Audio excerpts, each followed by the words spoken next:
नमस्कार भावा बहिणींनो, काय चाललंय तुमच्या सगळ्यांचं? बरं आहे का? बरंच असल तर का माझी देवपूजा ती झाली बरं का.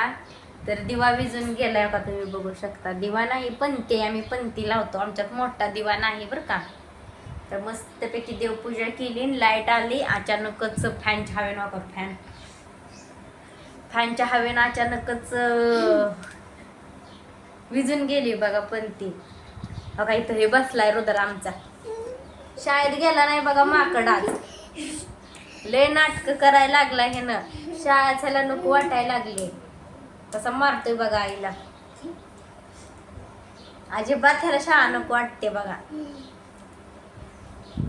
तर भाऊ बहिणींनो, तर चला तर तुम्हाला आज का नाही मी ह्याचा चटणीचा व्हिडिओ दाखवते बरं का. रुद्राची राहू दे तिथंच. तर काय त्या बाई नाव काय सध्या व्यवस्थित चटणी काढून दिली नाही बरं का. मी तुम्हाला दाखवते बरं का ती चटणी म्हणजे येसूर, कोण चटणी म्हणतं, कोण येसूर म्हणतं, कोण काळा मसाला म्हणतं, अशी बरीच नाव असते ती बरं का. पण आम्ही येसूर पण म्हणतो, चटणी पण म्हणतो, काय आपलं तोंडात येईल ती भाषा वापरतो बरं का.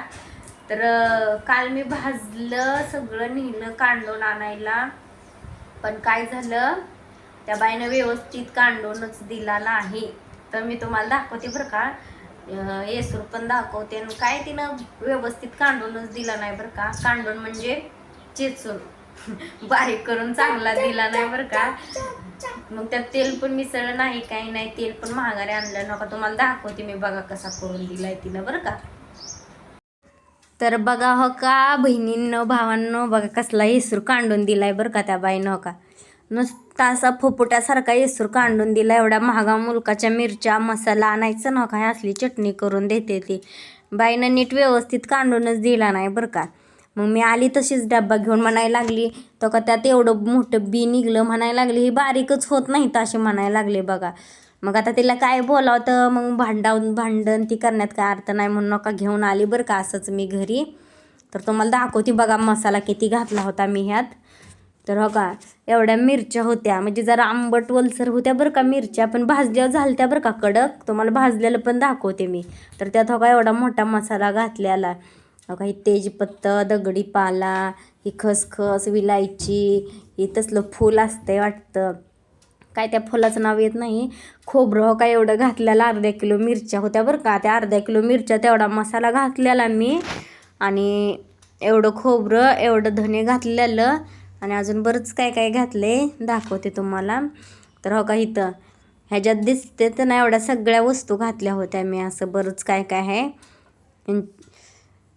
तर हो काय असं सगळं मी काय केलं, भाजून घेतलं आणि सगळं मिक्स केलं आणि कांडायला नेलं बरं का. ही विलायची, मेथी, लवंगा, ही केशर आहे वाटतं, हळकुंड, सुंठ, चक्रीफूल, जायफळ, ह्यातलं अर्धं घातलेलं, सगळं नव्हतं घातलं. तीळ, ही असलं ह्यांचं नाव काय येत नाही बघा मला. हे असं सगळं मिळून भाजलं बरं का मी. ही सगळं भाजलं आणि त्या मिरच्यात मिक्स केलं बरं का, आणि नेलतं कांडायला. काय एवढा महागा मुलकाचा बघा आणायचं नीट व्यवस्थित नाही. चटणी कांडून दिली ना काय सध्या ती भाजी ती नीट होत नाही. बारीक गंधासारखी चटणी कांडून द्यावं ती, तेव्हा भाजीला टेस्ट येते बरं का. एवढं ही टाकण्यात पण काय अर्थ नाही. सगळा मसाला ते कांडलं ना चांगलं, तेल निघूस तर मगच चटणी आपली चांगली होती बरं का. तर त्या बाईनं काय सध्या चांगलं कांडून दिलं नाही बघा मला. तर काय अशा मिरच्या मी भाजल्या होत्या, भाजून या डब्यात भरल्या बरं का. आणि परत हो काय बघा तुम्ही, सगळ्या कुरकुरी झालत्या, अशा पण नव्हत्या की आंबटवाल्या. मग त्यात हो का ही सगळा असा मसाला भाजून टाकला मी तेलात थोड्याशा. लई पण तेल नव्हतं टाकलं, नाहीतर लई तेल टाकलं ना मग ती दगडासारखं होतं. मापातच भाजायला लागतं. आणि हो काही सगळा मसाला मिक्स केला आणि चांगलं भाजलं, वास निघूस तर चांगला खमंग वास सुटला होता. आणि मग परत बघा ती खोबरं ही एवढं ह्यात मिक्स करायचं असते बरं का, तुम्हाला सांगते. आणि फक्त ही भाजलं नाही बघा, हे एवढं भाजायचं नसते. खसखस, विलायची हे असंच टाकलं मी त्यात. आणि परत मग ती खोबरं हळकोंड असतंय ती साईडला नेलतं, कारण ते मिरच्यातनं उडतं म्हणून ह्यातनं तेल जास्त सुटतं. मग ती जरा चटणी बारीक केली का टाकायचं असते. तर त्या बाईनं काय केलं, सगळंच मिक्स करून टाकल्यामुळं तेव्हा ती नीट व्यवस्थित बारीक झालं नाही. आता परत तिच्या डंकावर नाही बघा बारीक करायला जात, मी दुसरीकडे जाते. काय सध्या बरोबर वेसूर काढून दिला नाही. तेल पण नेलतं मी मिक्स करायला बरं का, वरनं एवढं अर्ध्या किलोसाठी एवढं तेल नेलतं, तरी त्या बाईनं तेल पण मला मिक्स करून दिलं नाही. काय तिचं झालतं कोणाष्टाव बरोबर नाही बघा, माझी चटणी करून दिली त्या बाईनं, सगळा येसूर बिघडवला माझा बरं का.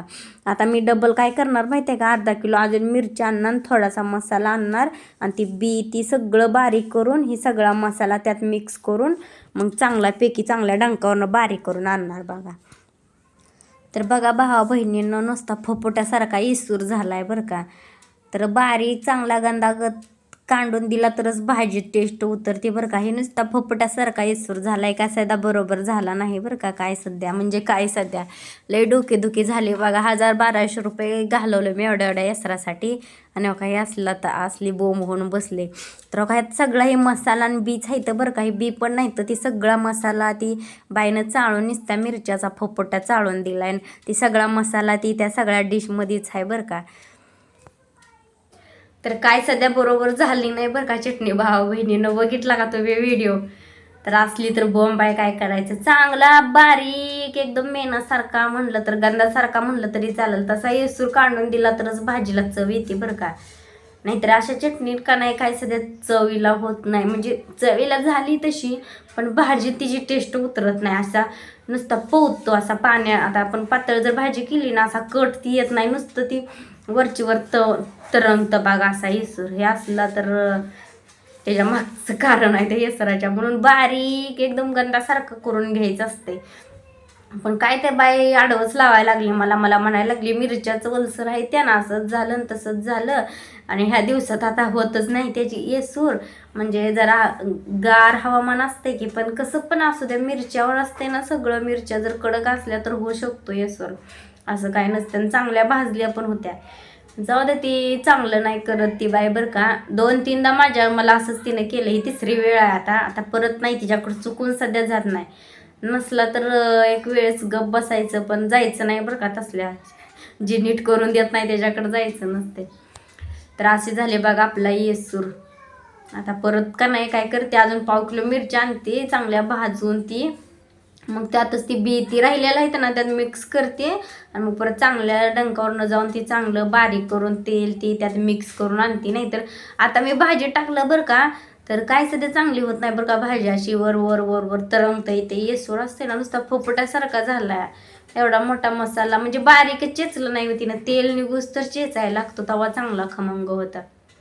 तर चला बाय भावा बहिणींनो, आपल्या चॅनलला लाईक करा, सबस्क्राईब करा. भेटू उद्याच्या व्हिडिओमध्ये.